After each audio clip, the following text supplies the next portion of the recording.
Welcome into episode 218 of the Sources Say podcast, your go-to Kentucky basketball and recruiting podcast on the growing KSR Podcast Network. The Sources Say podcast is presented by our good friends at Justice Dental. You can make an appointment at one of two Lexington locations. It's on Wellington Way and Blazer Parkway. Now is a great time to schedule your dental cleaning. Remember that regular dental appointments are important for your overall health. You can learn more and make an appointment at justicedental.com. Dr. Justice and Dr. Thompson look forward to seeing you soon. I am your host, Jack Pilgrim of Kentucky Sports Radio. Very happy to be joined once again by Sean Smith of Go Big Blue Country for a breaking news edition of the Sources Say podcast. DJ Wagner, Sean, is a Kentucky Wildcat, as expected, something that we have been anticipating for quite some time. He puts pen to paper officially and rounds out Kentucky's superclass in 2023, becomes Kentucky's fifth signee in the 2023 class, joining Rob Dillingham, Justin Edwards, Aaron Bradshaw, and Reed Sheppard.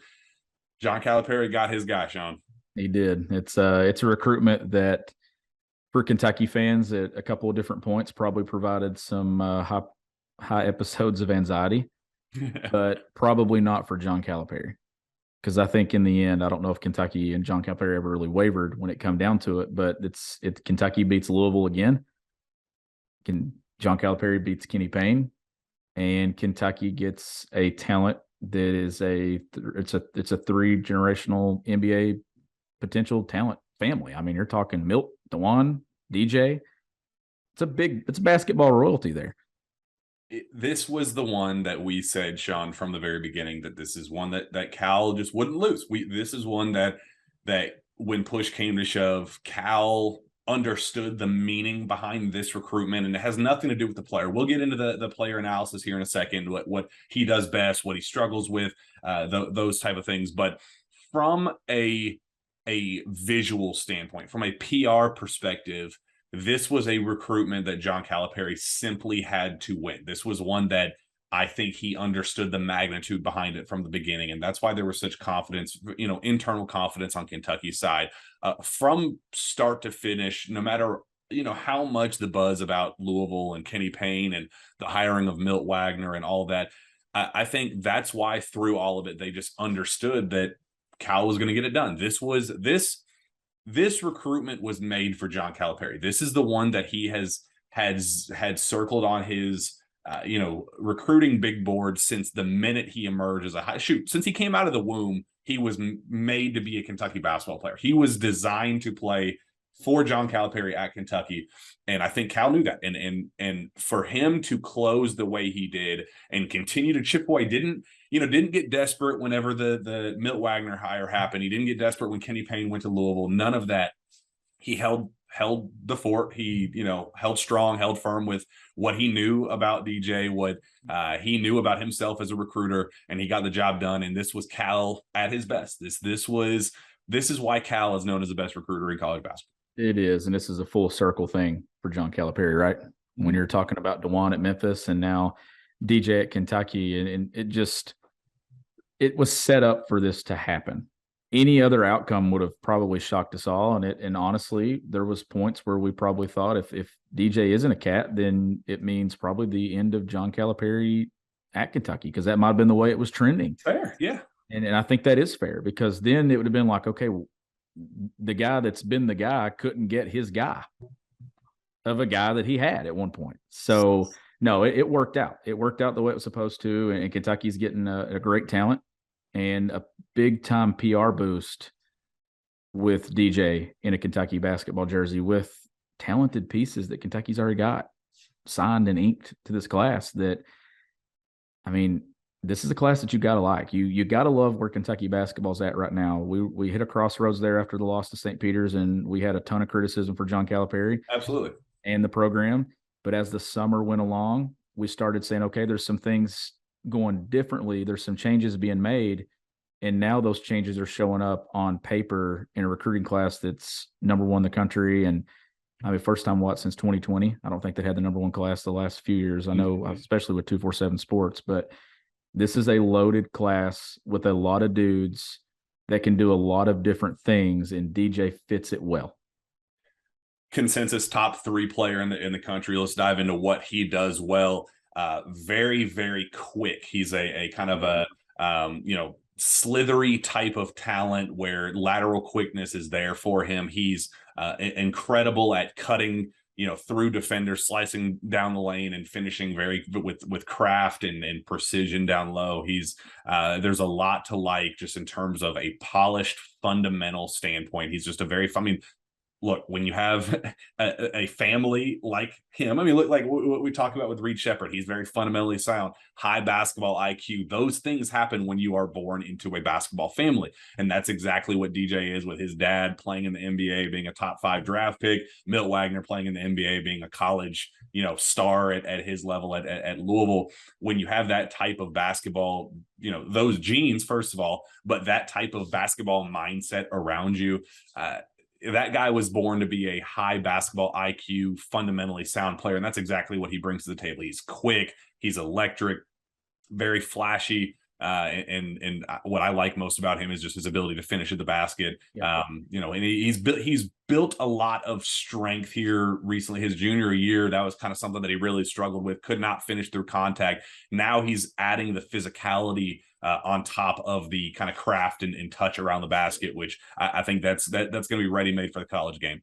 Well, and there's a lot for me to really, I think, unpack when it comes to the scouting report when I turn on tape and I see him. And you mentioned the fundamentals of him. He's a very fundamental player, but then again, there's a side of him that he doesn't get too fundamental, if that makes sense. That's true. Yeah.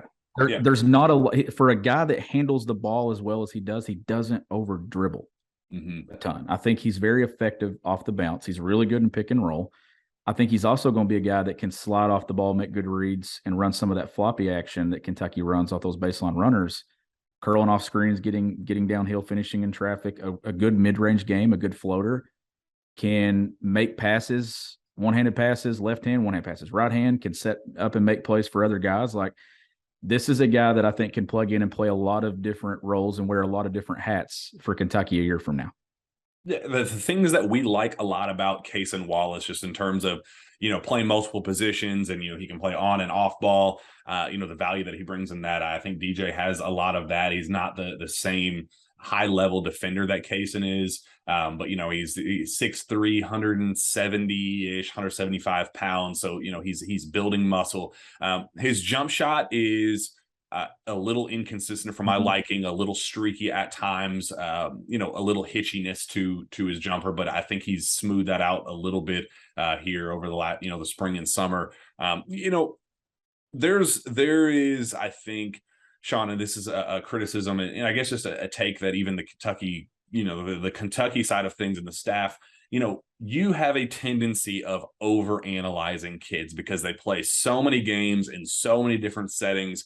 And, they're 16, 17-year-old kids at the end of the day who, if they eat the wrong thing on a certain day, or they wake up and, stayed up too late playing Fortnite the night before, there's little variables that impact if a kid is, goes 4 for 13 one night, or if he goes, 10 for 18. There's just, when you're at that level and you play that many games, you start to nitpick, you over analyze what a kid does. And I think that's where some of the criticism came from this summer with DJ, and why everybody kind of wanted to be the first to drop him, because he had been number one for so long and you just had to overcomplicate things. And I think that's what Kentucky thought. Talking to people on Kentucky's side, they said, we saw this kid go for 40 in the most high profile environment, in a cutthroat event where he was going up against the best competition in high school basketball. We saw him go for 40 and go for the other team's jugular. I mean, he is a dog at heart.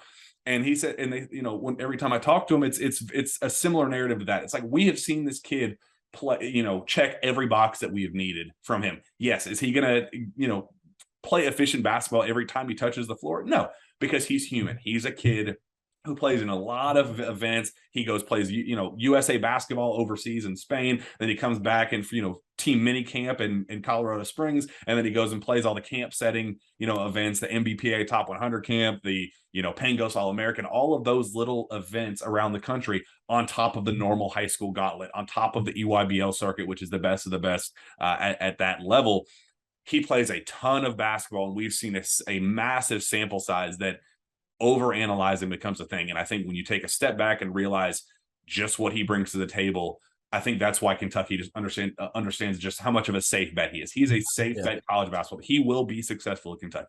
And I think there's a couple of things too that we can factor in here. If this were just, and this is why I think coming to a place like Kentucky helps.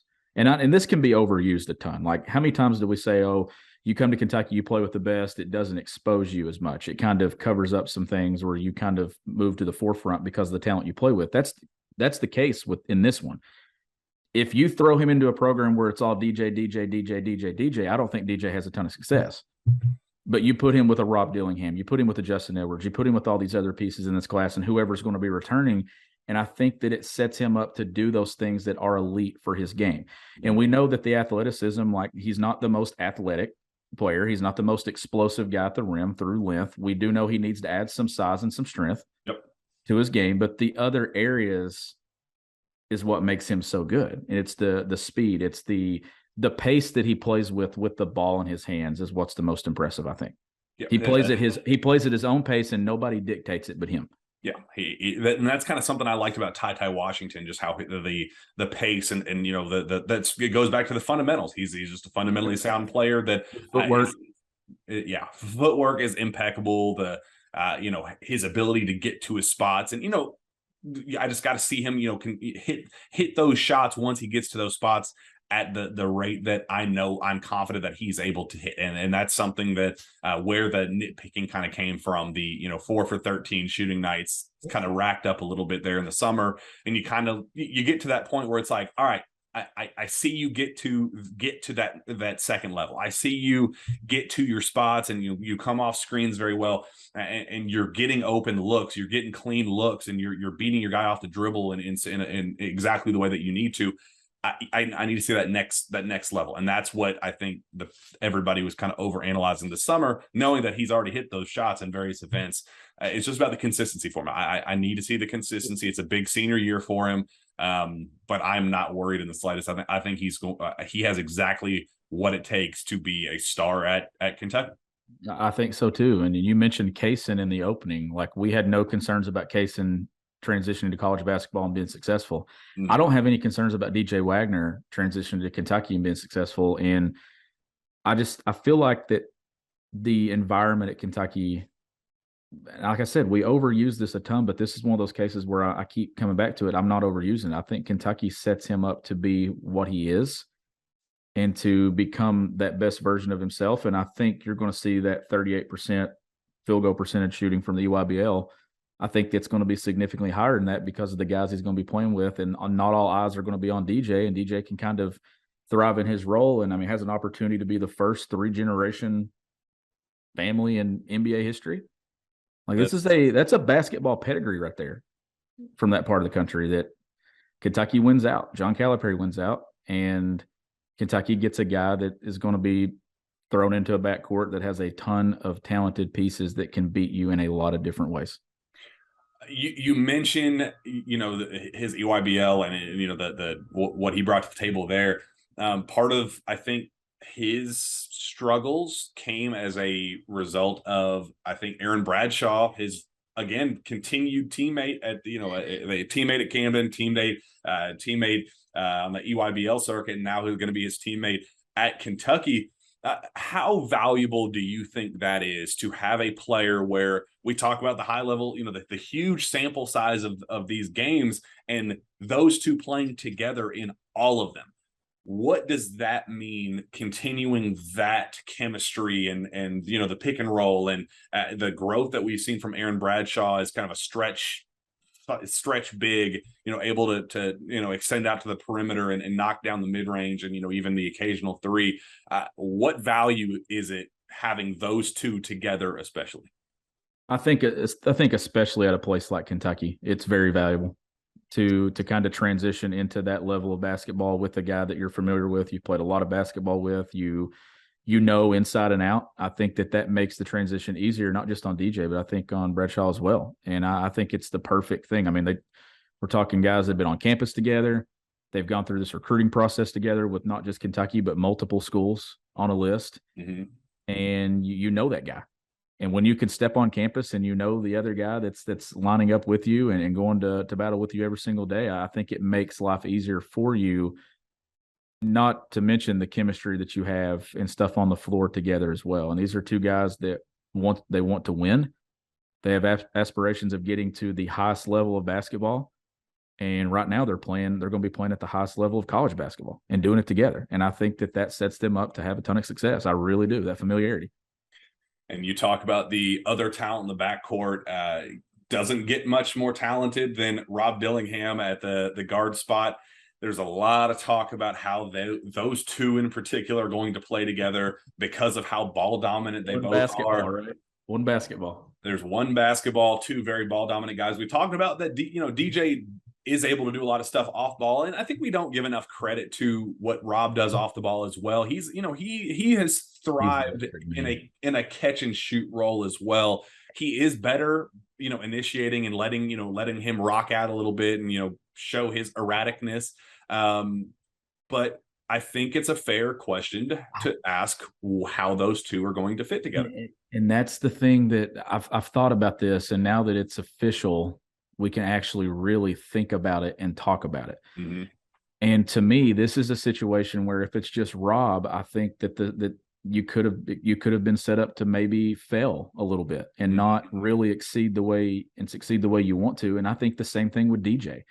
I think these are two dudes in a backcourt that need one another. Yep. I really do. And I think that this isn't a case where you need Batman, you need Robin. Right. I think it's Batman. And that's going to be the hard thing for John Calipari. But if anyone's going to do it and make it work, it's Cal.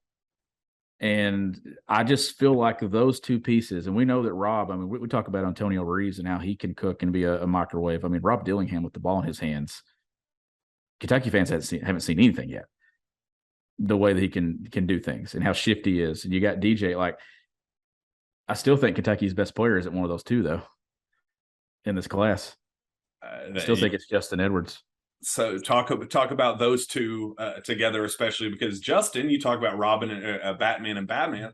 I think Justin is very clearly a Robin when push comes to shove, but the best Robin you could possibly find. Yes. And as complimentary of a piece as you could probably fit with anybody. I think he's just a winning basketball player, so versatile on both ends of the floor. That's why. He's a plug-and-play guy with anybody on the roster. That's why I think that when I said he's their best, because I feel like his impact is going to be more significant than those two guys. Mm-hmm. Just because of the way that he can do things differently. His size, his length, he's smooth, he can defend, he can play both ends of the floor, and he can play alongside either one of those guys or both of them at the same time.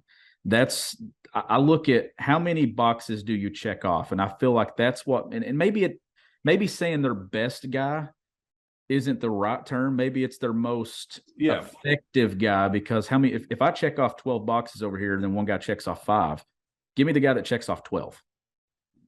That's Justin. And that's exactly right. And maybe he's not the best at all those boxes, but when you can still check them, then you know what you're getting. And I hope that makes sense to our listeners. But I feel like that this is a class that if you just had one or two of these guys, I would be a little bit concerned. But when you put them all together and you blend it, I just think that this could be one of the more dynamic groups that John Calipari's brought in, especially in recent years, because they all do these things well. And I can see it, if he gets it to work, this could be a really good team that I think could line up and be preseason number 1 a year from now. Yeah, and there's a lot of talk and fair criticism of this class as a whole, and just the star talent in this class in particular isn't what we've seen even as recently as just 2022. A top 5 kid in 2023 isn't necessarily wouldn't necessarily even be a top 10 kid in 2022 or some years before that. My argument with that, and is it a good idea to go quantity over quality in this class and take 5 kids in a class that already is underwhelming as a whole? Is that a safe bet to build a roster of players, of newcomers, knowing the growing pains that come with being a young team and things like that? My argument to that is everybody is recruiting from the same pool. All of these other these other teams are recruiting from the same pool. So if we're getting 4 top 10 recruits, like Kentucky has officially gotten with DJ now added to the fold as well, with Reed being a top 25-ish, top 30 kid in his own right. Now Kentucky, the other schools are competing with Kentucky's 4 in the top 10 with trying to get those other 6 and then 11, 12, 13, 14, 15 from there. So it's when you're comparing classes, it's cool to do it, but it's not really, I mean, what are we doing? Like, it's not really like we're comparing this class to, 2017 was a greater class or 2018 was a greater class. Well, 2018 has no impact on what's going on right now in 2023. Right. This is the group that's walking into college basketball, and it's not just Kentucky, it's other elite programs that are going to rely on guys from this class as well. If Kentucky's got the best of them, then you've done your job. Mm-hmm. From the talent pool that you had to recruit, we got to give Cal credit. He's went and got the guys that he needed to get to succeed. Now, the interesting thing that you look at, and we can start doing this now, and it's early, is, and we'll be doing this between now and March. Who blends with this group? Mm-hmm. I mean, there's a lot of things to be asked. I mean, we've always expected CJ Frederick to be a multi-year guy at Kentucky. We know Antonio Reeves has another year at Kentucky if he wants to choose, if he uses that option. Like there's multiple things that you can do, and that's where paying attention to what's developing and going on. Chris Livingston. I mean, there's bodies here. That's a big one. Yeah. There's some pieces that you could see fit, but this is a really good foundation to have done in November. And now you can get jump started on what you're going to do in the future and start turning your attention to, 24. But you can also kind of eye the portal if you need it over the next few months. If there's a surprise exit or if something happens, like, put it this way, John Calipari's sleeping very comfortably tonight because of the work that this staff has put in leading up to today. Yeah, it's a best case scenario where you can start dreaming big. This is exactly what Cal was looking for. He wanted the super class. He wanted to get back to that number 1 spot. Before we kind of move into, just a couple more big picture things, Reed Sheppard now, it can, I don't think there was ever an expectation that he was going to be a year 1, instant impact type guy, but I think you can now pretty comfortably say that he's going to be a pretty safe role player off the bench. Maybe I don't know what his role is going to be in year 1. I think that the staff is expecting a year 2, pretty significant leap, just getting him used to, the college, strength and conditioning program, and, just getting used to the pace and speed of college basketball, the length, the size, the athleticism, all of that. I think that is the, there's going to be a little bit of an adjustment period with him. So I think this news especially solidifies that, it's going to be a little bit of a waiting game with Reed. Does he have a role on this upcoming, on next year's roster, and how quickly do you think he's able to, kind of fit in? Here's the thing that I'll come back to with this one. And I feel like we fall victim to this a lot, and kind of, we overanalyze things, right? And especially a year from now, I still think that he could carve out a role because of a couple of things: his IQ, his ability to make shots, and his willingness, I think, to be a defender. Like, I think that those are 3 areas where he can carve out a role and get minutes, whether it's minutes in November next year or it's minutes in January in SEC play. I don't know, but he's also played against some elite talent on the circuit. Yep. And he performed well a lot of different times, especially in that national spotlight in a game against a Rob Dillingham. Like, you saw what he could do. I don't know, because we also didn't think going into this year that Ugonna Onyenso was going to have a role. We were kind of thinking red shirt, and then even more so going to the Bahamas, Aduthiero, and where he was. I would assume that Reed Sheppard was probably in a better spot walking into Kentucky than Aduthiero was. Yeah. But then again, you got to look at the landscape of what's coming in with you. And I think that you're right. You get DJ, you get Justin, you get Rob, who returns.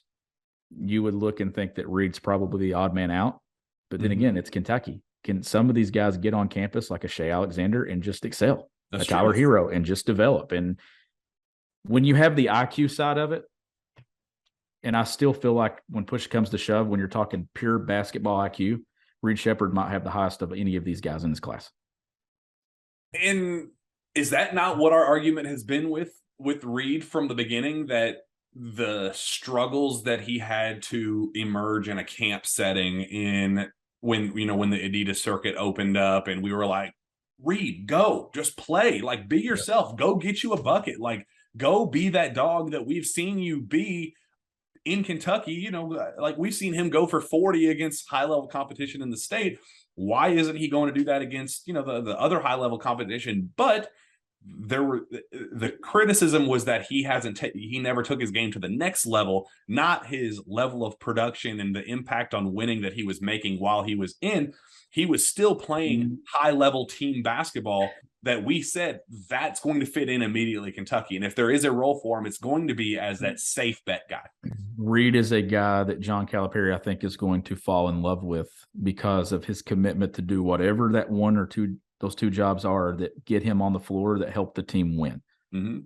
I've never thought, even and we're talking, I mean, I know the level of basketball and stuff that's played, like when we're talking of, where he's at in 13th region stuff, it's a significant step up when you're talking the elite areas of college basketball and high school basketball. But I never felt like there's been many times where I looked at Reed and thought he was trying to do too much. Mm-hmm.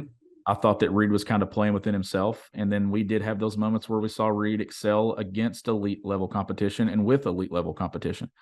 He's well coached. He's fundamental. He's also athletic, can shoot the ball. I think that plays. And I think he'll have an opportunity. But if he doesn't, I do see a significant second-year jump that's a guy you want in your program that just is going to continue to get better and better.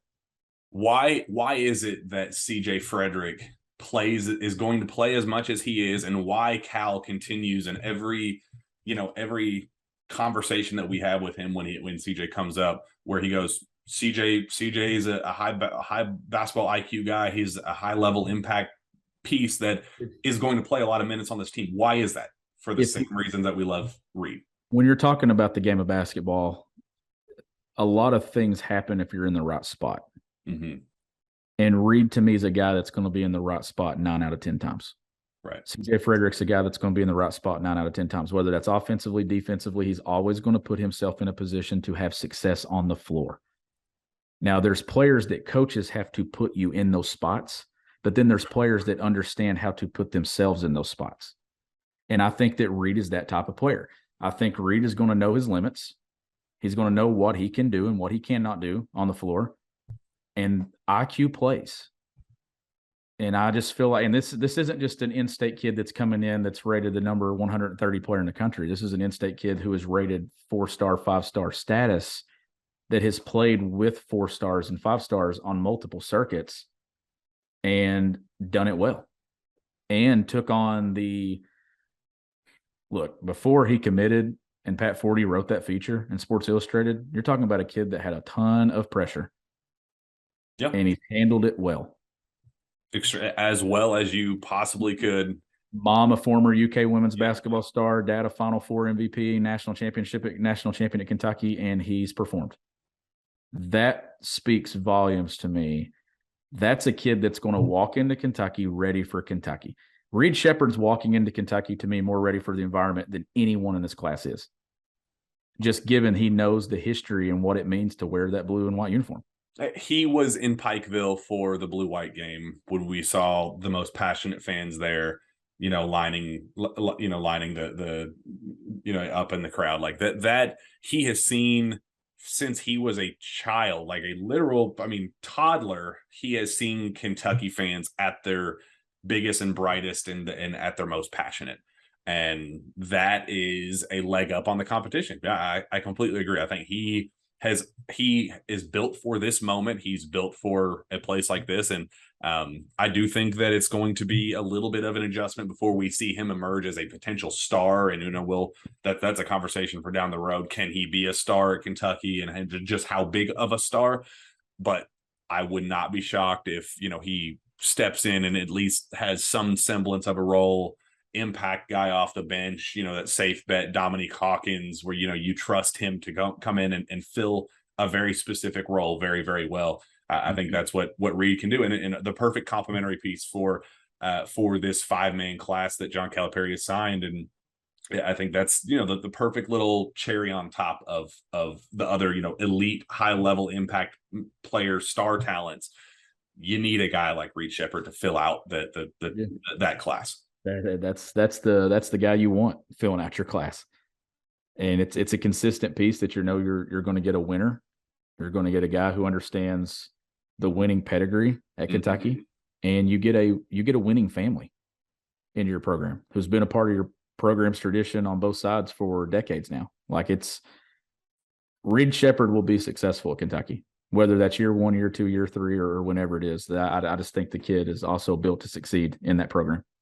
Well, I agree. Let's get out of here with this. 5 signees officially locked up, done deal. Is that it? Are you comfortable with Kentucky ending the class as is, knowing who could potentially come back, knowing who could potentially leave from this current group? Are you comfortable with John Calipari wrapping a bow around this 2023 group and saying that's the one? Yep. I'm comfortable with it. You let the remainder of this play out in your own roster. And then if you look at the portal in the spring, and if you need an addition, you go get an addition. This was a program that added one portal piece, Antonio Reeves, to this roster. Yep. And it's been a perfect fit.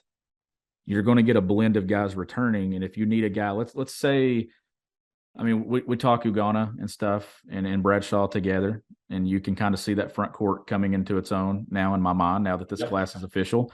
A guy like Chris Livingston could see being a 2-year guy, plug in there. Let's say you lose Jacob Toppin, Kaysen, let's just assume Oscar, gone. Mm-hmm.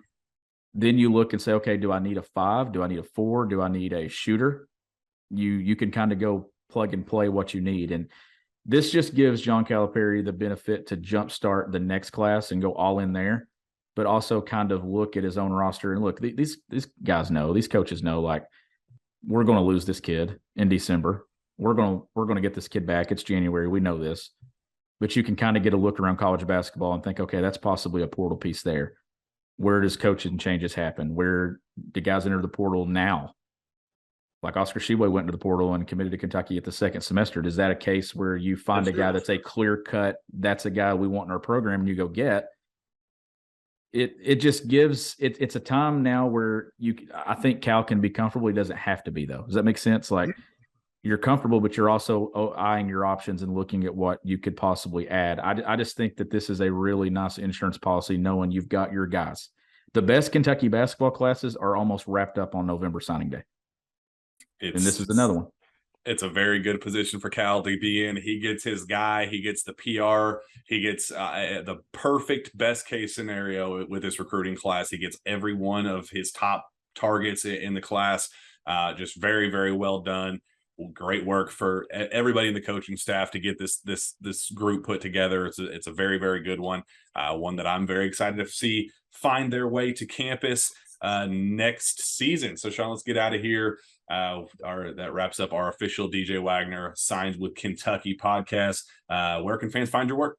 You can find my work at gobigbluecountry.com, and you can follow me on Twitter at GBBCountry. Find me on Twitter as well at Jack Pilgrim KSI. Reach out to me via email, jpilgrim@KentuckySportsRadio.com. That will be back, I guess, after the Champions Classic. We'll hit that once again, and we'll have fun with it. We'll see you then.